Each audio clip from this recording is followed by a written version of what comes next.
temperature overmodulation. Yes. All right. Just teasing you. All right, 1, 2, 3. Welcome to SecurityGuideTV.com at Black Hat 2017 with my recurring guest. Welcome, sir. What's your name? How you doing, Chuck? My name is Amit Ashbel. And Checkmarx, CheckMarx.com. A repeat from last year's Black Hat. How you been? I've been doing good. We've been doing great, growing and expanding the things that we do. Now tell us what you guys do. So we're an application security company. We provide application security solutions for large enterprises to empower developers to actually deliver secure code from the start of the development lifecycle. So what the industry calls shifting security left. Now, he supplies secure code, not open source, like the other guys do. Right. I didn't say not open source. Oh, they do that. Oh, but you we didn't do that also. Oh, step a little closer. Okay. All right. No, that I get confused by this. My little brain has to get a grip. We're talking to a lot of open source guys about how got to get it to market. We just put it up and we check it. Nobody checks it. Some companies do, right? Yeah. So you're kind of checking existing open source, writing open source, but it's secure.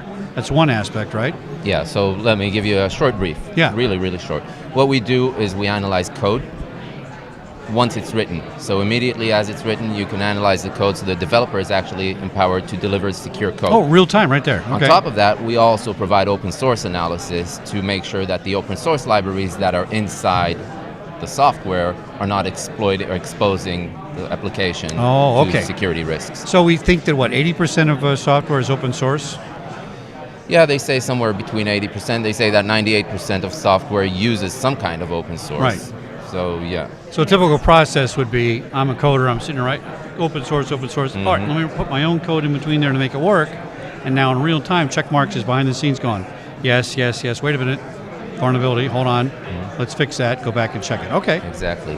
And what we also add to that package, after a developer analyzes their own code, they can actually learn how to remediate their code. So it's not only detecting the vulnerabilities, it's also making it possible for the developer in real time to go through a 5 to 10 minute course about secure coding and teach them SQL injections, XSS attacks, CSRF attacks, and all of these in context to what they're doing at the moment inside their work environment. Very important aspect, which we've implemented based on an acquisition that we just completed of a company called Code Bashing that is now part of Checkmarx. No, so he's kind of like the security coder for the people that don't have the security coder.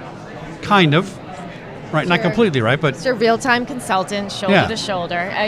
This is 24/7 around the globe, so if you have a client in Singapore, you're able to literally work real-time in a collaborative environment? Yeah, so that's also part of it. The education piece is part of the product. It can also be a site license, so all the developers can use it, not only the people who use Checkmarx for code analysis.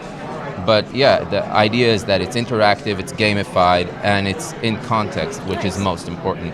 So it's like having your own JIRA team with you, side by side. I love that. That's great. So instead of working what we call around the globe or around the clock, you're literally making these changes in an agile manner.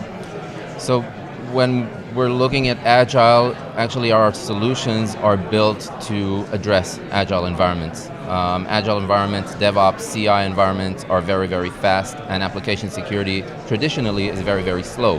What we've done is we've implemented multiple features in there that allow organizations in a fast-paced development environment to do the analysis of their code by incrementally scanning the code rather than having to scan the whole million lines of code every time. When they're done. Yeah. I like that. Really like that. I believe that resonates with the market because ROI, the investors, the CFOs, they care about how long it's taking to finish this code, and you see immediate ROI. Exactly. On that. So, our new kind of slogan is deliver secure applications faster.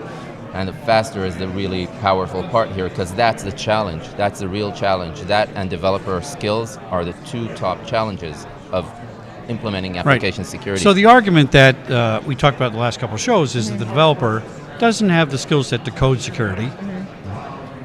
And if we did that, it would slow down the process. From what I'm hearing, It's not slowing down the process to put you in there and do it. It's not slowing down the process as long as you do it correctly. That's right, yeah. There are challenges that you have to address.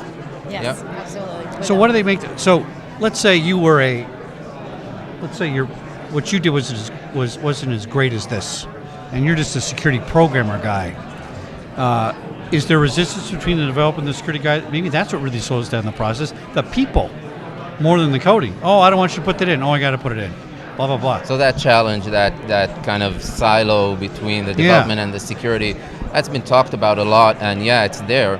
But the whole idea of application security and DevOps, by the way, is bringing everyone together. So not looking for who's to blame, but rather finding ways to quickly make mistakes, but quickly resolve these mistakes. I love this approach, because to me, and I might be wrong, as usually am, is it puts the control of the programming with the developer who wants to do it. That's his ego, that's his baby, and he's a willing partner with you to help with the security.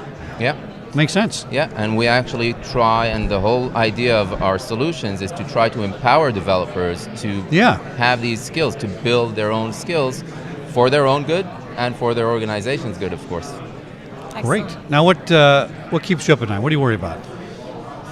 I'm not worried, naturally. I'm not a worried person. But I think the fact that, all businesses are moving online is the main challenge. When I'm using my application to do my financials today, I have a direct channel to the back end of the bank's systems. Now, if that's written in a bad way, if there's a vulnerability in there, a hacker has a very easy platform to access these back-end channels. So the databases, the data stored behind the application on the servers is actually communicating with mobile devices, with web applications, and that's a real challenge. I mean, it's very important because it provides value to organizations. The fact that you have online business is much more, business-wise very valuable, but you're also opening up more attack vectors if you're not doing it correctly, if you're not developing the code and implementing the secure code from the start. I'm feeling good. I'm feeling better. I wasn't good last show. Now I'm back to being better. Thanks for coming on SecurityGuyRadio.com. Thank you very much. Checkmarx, CheckMarx.com. Check them out on the web. Thank you. This is a great innovative platform and an idea that I think is going to help the developers and the security guys work together on this. So stay tuned for another episode of Security Guy TV right here at Black Hat 2017. Thanks. Thank you, guys.